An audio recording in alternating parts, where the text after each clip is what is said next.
Hello, it's Daisy. Thank you for clicking on this video, and welcome to my channel, Daisy's Healing Journey.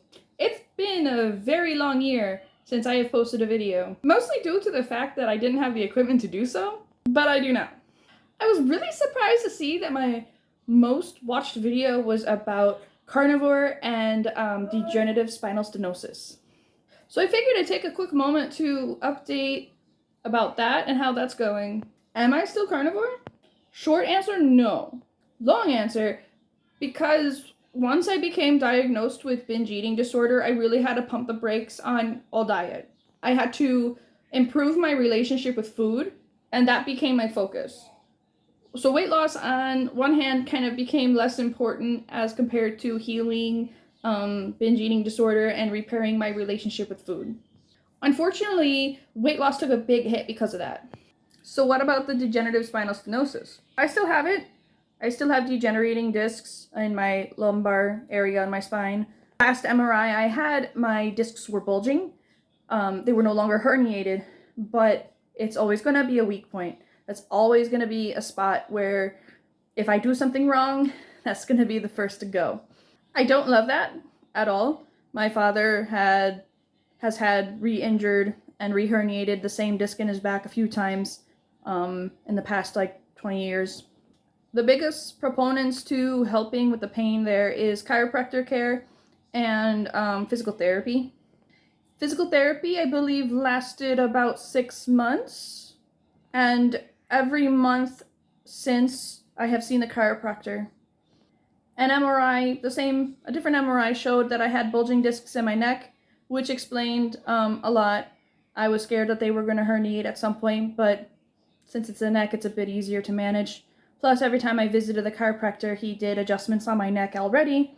So that's because I've always had pain in my neck, no pun intended. I wasn't originally doing carnivore for weight loss as much as I was for pain relief. I was desperate to try anything to get rid of the pain. Unfortunately, part of that was binging as a coping mechanism. So my main focus being mental health, I've had weight loss there. I've been doing eye movement, EMDR, eye movement desensitization reprogramming with my therapist to heal my complex PTSD. I have 25 years of trauma. On top of that, I have ADHD working against me, and along the way, as a side effect of EMDR, I've been also working on my binge eating disorder. So focusing on mental health I feel like I've made leaps and bounds there, just really healing my mind. And even though I don't have any physical weight loss, I've had a ton of mental weight loss, and that has been as important. Constant physical daily pain takes such a huge toll on your mental health. 2021 is like the year I couldn't walk. Between the torn MCL and pensensory bursitis in my left knee, could not feel anything below my right knee, chronic back pain because of the discs and the degeneration there. And then once I got to a place where I could actually walk, I was limping, but I was walking, I had the osteoarthritis diagnosis in that left knee. So it was all at once. Could not catch a break. And prior to that, it was the flat neck syndrome pain and the undiagnosed discs issues up there in my neck, all because of a car accident. So to whoever that was, big F you. Another reason that since that video I've been having big halt and weight loss was also because I am 25 weeks pregnant. So yay. I went into this pregnancy obese, and I've been very worried about that, especially with noticing sciatic pain again. So I immediately went into physical therapy, and the OB doctor was like, but we usually don't put in orders for that until the pain's more chronic. It's like, told him my history, like degenerative discs and old herniated discs that could easily re-injure themselves. I'm not playing around. I'm not going to wait till the point where I can't walk before I get physical therapy. There's no sense in that. I have 2 kids at home. I have 2 dogs. I need to be able to be on my feet. I need to be able to live without pain. There's no sense in waiting until the pain's excruciating. So they're like, all right. And so I have an appointment set up for physical therapy again, which helps in the case with pregnancy. So it kind of gives me more tools in my arsenal on how to handle pain when it comes up, because I hate back pain. You know, the moment I feel that my back is achy and painful, it's like, nope, I need to do this, this, and this, and hope it goes away. Because that lingering thought of I could reherniate this is always in the back of my mind now.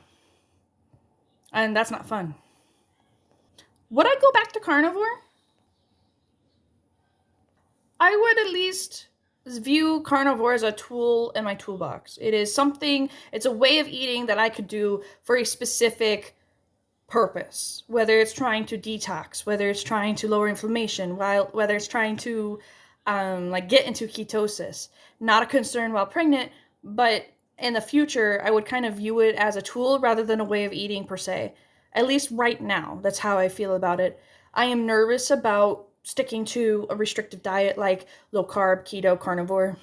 Um, it's more, for me right now, it's more of a balance until I feel like I can actually use food in a healthy way. And for people who don't struggle with disordered eating, this is kind of a foreign concept, but when you've spent as much time in survival mode as I have, when you've used food as a tool to control as much as I have, it's different. It's not, food doesn't carry the same value. It's not just nutrition or fuel. It's a coping mechanism. It's a thing to control when life for me for so long was out of control. It was just complete unrelenting chaos. When people ask me what kind of childhood I had, that's what I always say, complete unrelenting chaos. That's how I grew up. It's how my early adulthood started until I became a single mom. So all in all, that's my update for carnivore and my degenerative spinal stenosis. It's always going to be a weak point on my body, and I view carnivore as a tool in my toolbox that I might utilize sometime in the future, especially postpartum. Thank you to all for posting comments on my last video. I tried my best to get back to you as quickly as possible. Thank you for all the support and the views on the video about carnivore and degenerative spinal stenosis. And I hope to all see you all in the future, and subscribe please. Bye.